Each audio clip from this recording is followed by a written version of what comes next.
William শেক্সপিয়রকে প্রশ্ন হয়েছিল what is life. তিনি বলেছেন life is the continuous journey towards the grave. জীবন হচ্ছে কবর পর্যন্ত চলমান ভ্রমণ। জোরে বলেন ঠিক কিনা?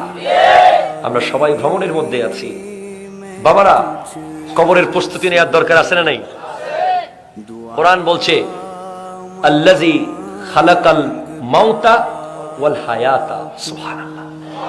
আল্লাহ কিন্তু আগে মওতকে বানিয়েছেন, মওত ঠিক করেছেন আগে, মওত বানিয়েছেন আগে, হায়াত বানিয়েছেন পরে।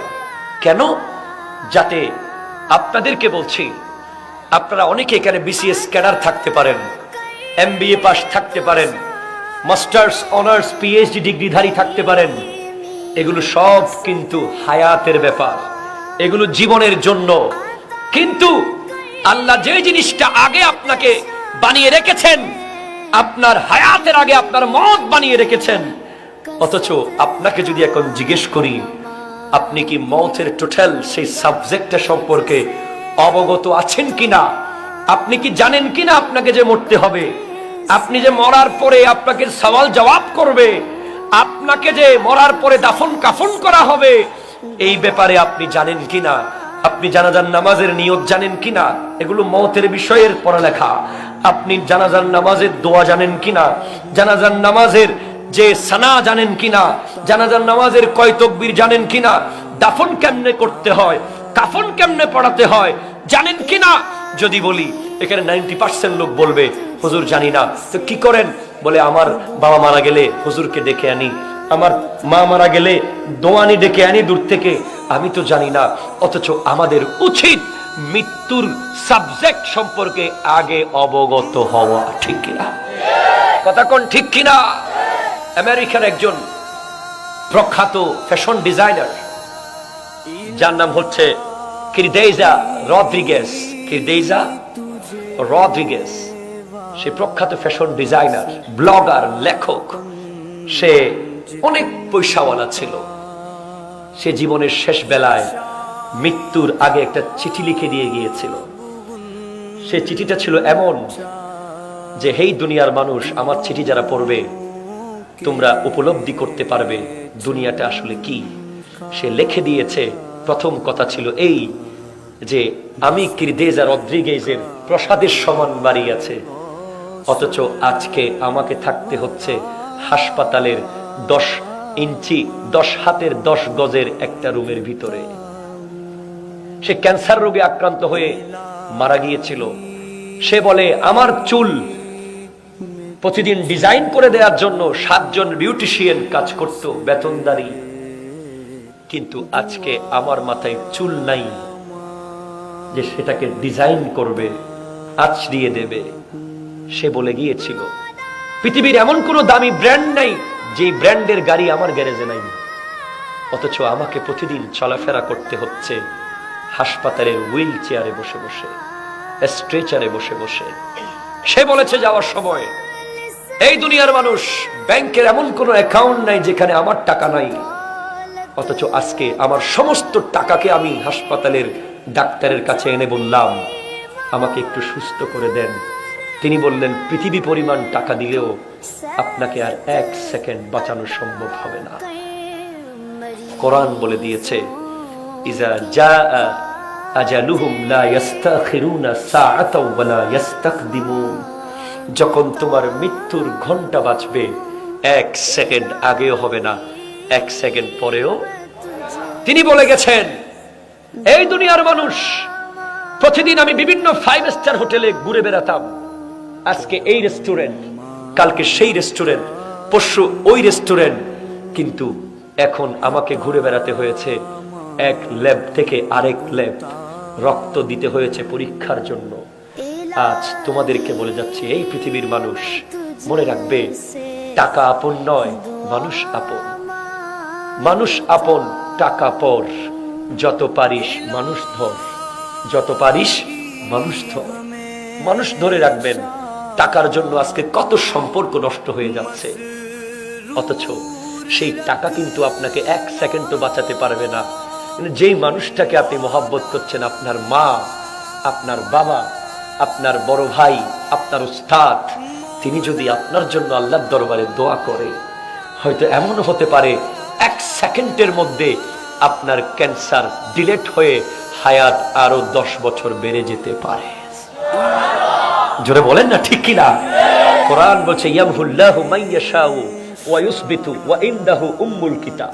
আল্লাহ চাইলে তকদিরের লেখনী রেখে দিতে পারেন অথবা মুছে দিতে পারেন। আল্লাহর কাছে আসে আসল গ্রন্থ উম্মুল কিতাব। সেটা কোনটা? তকদিরের উপরে আরেকটা তকদির আছে আল্লাহর কাছে, রিজার্ভ ফান্ড। সেখান থেকে কখন দেয়?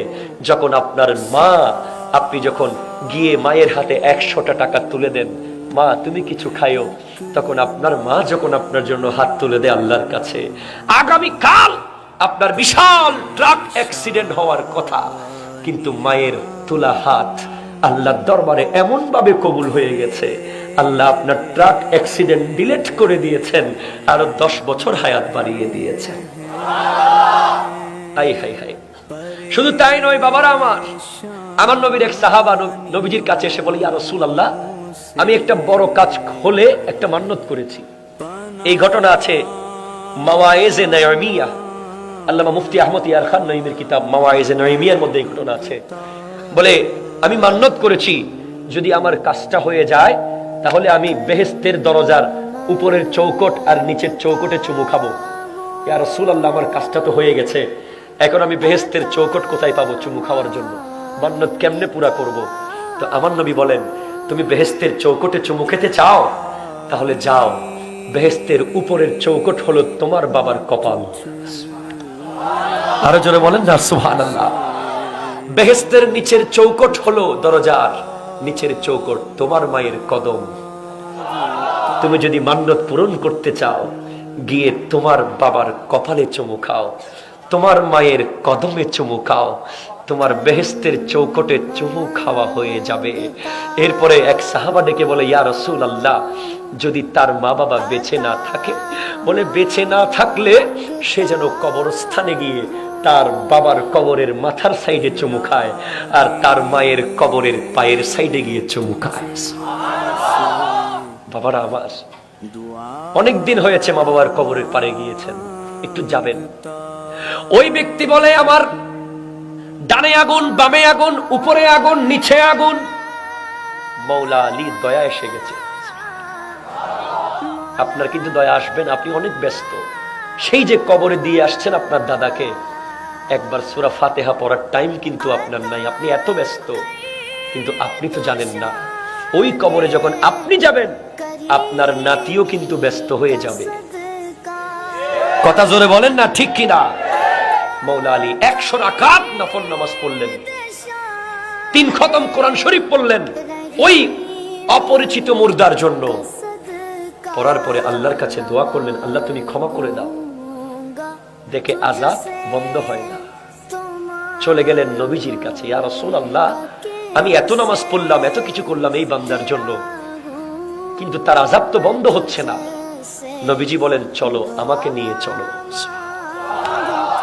আয় হায়, কেমন দয়াল নবী! এসে দেখে ওই কবরের আযাব বন্ধ হয়ে গেছে। বলে, আলী, কবরের আযাব তো বন্ধ। বলে, ইয়া রাসূলুল্লাহ, এটাই তো কবর ছিল, আযাব চলছিল। বলে, তোমার বোধহয় ভুল হচ্ছে। না ইয়া রাসূলুল্লাহ, আমি তো এখানে চিহ্ন দিয়ে গিয়েছিলাম। এমন সময় জিবরিল আমিন এসে গেলেন। বলে, ইয়া রাসূলুল্লাহ, কবরের আযাব, আপনার আলীর নামাজ দরকার নেই, একটু তাকাইলেই তো আযাব বন্ধ হয়ে যায়, কিন্তু আল্লাহ এখানে আরেকজনের মর্যাদা দেখাতে চায়। বলে, কেমন? বলে, আপনার আলী নামাজ পড়েছে, কোরআন পড়েছে, আল্লাহ আযাব বন্ধ করে নাই, কিন্তু আপনার আবু বকর সিদ্দিক মাথার চুল আঁচড়াচ্ছিলেন, হঠাৎ করে একটা চুল উড়ে উড়ে এসে এই কবরস্থানে পড়া মাত্র কবরের সমস্ত মুর্দাদের আযাব আল্লাহ বন্ধ করে দিয়েছেন। সিদ্দিক আকবরের চুলের ওসিলায়। কেমন, क्या शान है अबू बकर सिद्दीक का।